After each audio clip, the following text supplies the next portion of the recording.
Maybe this is maybe a stupid question, but how the hell do I get my partner to start working out? He's up in cottage country. What's that? What's cottage country? That sounds magical. Are there unicorns up there? That sounds fantastic. Cottage country. Where do you tell me where this cottage country is? He's up in cottage country and it's already snowing a lot over there. He's been piling up the pounds. How the hell do I get my partner to start working out? Good luck with that. Let me know if you figure it out. Heyo. It's not a stupid question, but you can't help someone unless they want to help themselves. So, so you're separated right now, like he's up working or something like that? Oh, have you had this conversation? Piling on the pounds since last year and it's seriously starting to affect our relationship. Does he know that? Does he know that? Have you mentioned this? Come on. One of the most important things in a relationship is completely transparent communication. You can't be keeping things a secret and keeping it inside. If it's affecting a relationship, fucking tell them. If you don't want to take care of your health, I'm not going to be pushing you around in a wheelchair. I'm not going to wipe your ass. I'm not bringing you donuts and then injecting you with insulin. You know what I mean? Let them know. Let them know. A lot of times this is just kind of like, dialogue inside your head. You think like, well, I've kind of told him, but no. Have you told him? Or are you just thinking this and kind of trying to allude to it?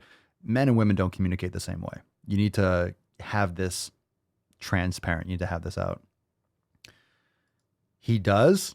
I don't think he does. He doesn't understand how much is affecting me because I've been doing everything to get myself fit this year and I'm making progress. Okay, so he doesn't know. You haven't communicated this then. He doesn't understand how much it's affecting me. That means you haven't communicated to him. That's exactly what we're talking about. If he doesn't understand how much it is affecting you, it's because you haven't communicated how much it's affecting you. And for you doing everything to get yourself fit this year, if you think that's enough to be like, oh, for him to get the point, that's not how guys work. That's not how guys and men and women communicate. Just because you're doing it, don't assume that he's going to be like, oh, that means that she wants me to. I don't know. I don't know all the details. I'm not telling you what you have and haven't talked about, but sounds like you haven't really communicated how you feel. You haven't really communicated the severity and the seriousness of it. By the way, just to put it out there, there's 7.5 billion people in the world. Just a thought. Betty Ford, let me know too. My husband doesn't even care to try. We have talked. He says he is comfortable. Yeah. I'm trying to live by example. Most people don't, and he is most people. Well, that sucks when you start losing respect for the other person. Look, also, here, I think if you are married or if you're in a long-term relationship, I think it's selfish in a bad way to not take care of your health. I think if you love the other person, you care about them, you should be in the best shape for them. So if you are with someone and you're like, okay, we're only going to be with each other. You're not going to fuck anyone else. You're going to be with me. You're stuck with me forever and I'm stuck with you.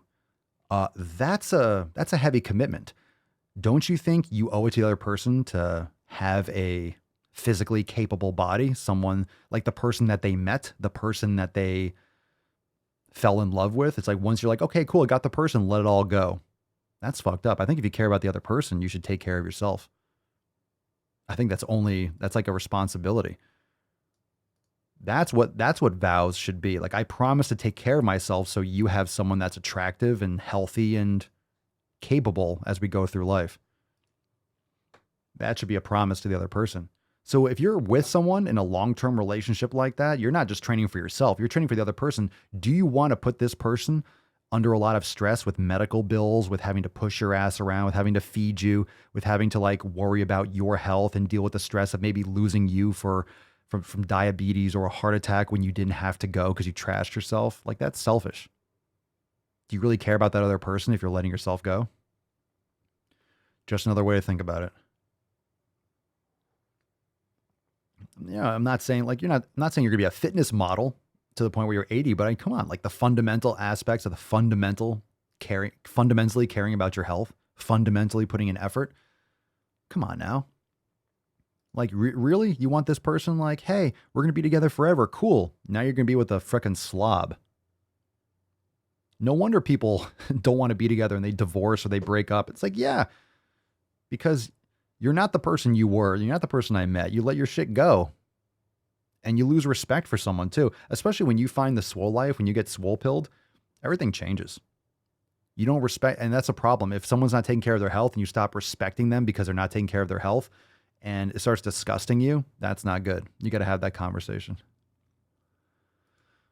Christian, my husband and I met in a gym, and fitness has been part of our marriage for 20 years. Being on the same page with health and fitness is crucial in a relationship for many, many reasons. Indeed, many reasons. Well said. Like I told you, Mama Swole, our first date was leg day. Yeah, I needed to make sure, like, first date, legs. Can you hang? It was a great workout. She's a beast. And that was that. And that was that. That was that. That was that. Legs did it. Legs did it. All right. Bum, bum, bum, bum, bum.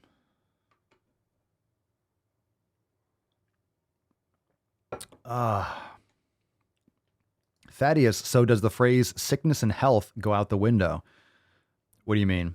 No, I'm not saying like if you get sick, then the other person's like, fuck you. But come on, look, you can take care of your health and maybe genetics or maybe something out of your control happens. Like you do the best you can. You do the best you can. In other words, if you're not putting in effort, that's unexcusable. Like if you're exercising, you're going for a run or you're lifting weights, you're practicing yoga, meditation, and you have issues, it's like you can't avoid everything, but you can also not just willfully walk off the edge of a cliff because trashing your body is not helping you. So it's like if you're not trying and letting it go, then that's another conversation. But if you're taking care of yourself and things like life happens anyway, I'm not saying you're going to have no problems just because you put effort into taking care of your health, but your chances of avoiding avoidable issues. How about that?